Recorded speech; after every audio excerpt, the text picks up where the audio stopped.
শিশুরা রয়েছেন আজকের এই মানববন্ধন অংশগ্রহণ করেছেন, তারাও প্রতিবাদ জানাচ্ছেন, ধিক্কার জানাচ্ছেন এই লোমহর্ষক এইসব ঘটনার জন্য।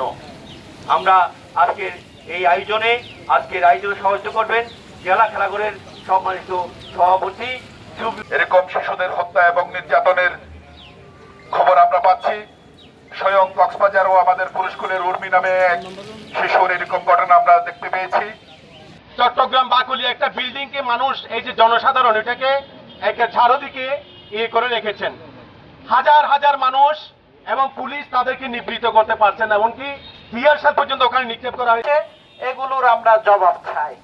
মাননীয় পুলিশ প্রশাসনকে ধন্যবাদ জানাচ্ছি, আপনারা হত্যাকারীকে গ্রেপ্তার করেছেন, কিন্তু মাননীয় প্রধানমন্ত্রীর কাছে আমাদের একটা তার মধ্যে জনসম্মুখে এনে তাকে তারা গদ্দরা ফেলে দেওয়া হয়। যে আইন আছে কোরআনের মাধ্যমে দর্শনকারীকে জনসম্মুখে হত্যা করার, সে অত্যন্ত দুঃখ ভারাক্রান্ত মন নিয়ে তারা এখানে দাঁড়িয়েছে।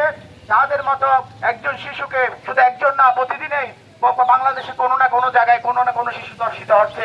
কিছু মিডিয়ায় আসে কিন্তু মিডিয়ার অগোচরে থেকে যায়। এই রামেশা হত্যাকাণ্ডে শাস্তি দেওয়া হবে, কিন্তু আপনারা একজন রামেশা। আমি আজকে একজন মেয়ের বাবা হিসেবে এখানে উপস্থিত হয়েছি। আমার মেয়ের নিরাপত্তা নিয়ে আমি আজকে উদ্বিগ্ন। আজকে প্রশাসন বারে বারে ব্যর্থ আমার মেয়েদের নিরাপত্তা দিতে।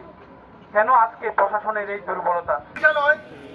আরো অনেকেই, এটা হাজার শিশু দোষিত হচ্ছে, এটা সুষ্ঠু বিচার হচ্ছে না বলেই, এটা বিচারহীনতার কারণে বারবার এরকম অপরাধ সংঘটিত হচ্ছে।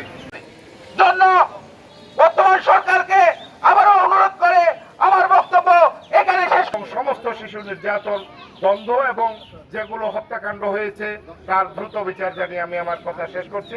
সবাইকে ধন্যবাদ। পাশাপাশি আজ বিকাল 4টায় কক্সবাজারের সকল সাংস্কৃতিক কর্মীদের ব্যানারে সকল দর্শনের বিরুদ্ধে আজকে প্রতিবাদী সাংস্কৃতিক সংগঠন সমূহ ব্যানারে প্রতিবাদী কর্মসূচি। তাদেরকে বিচার কার্যকর করা হয়।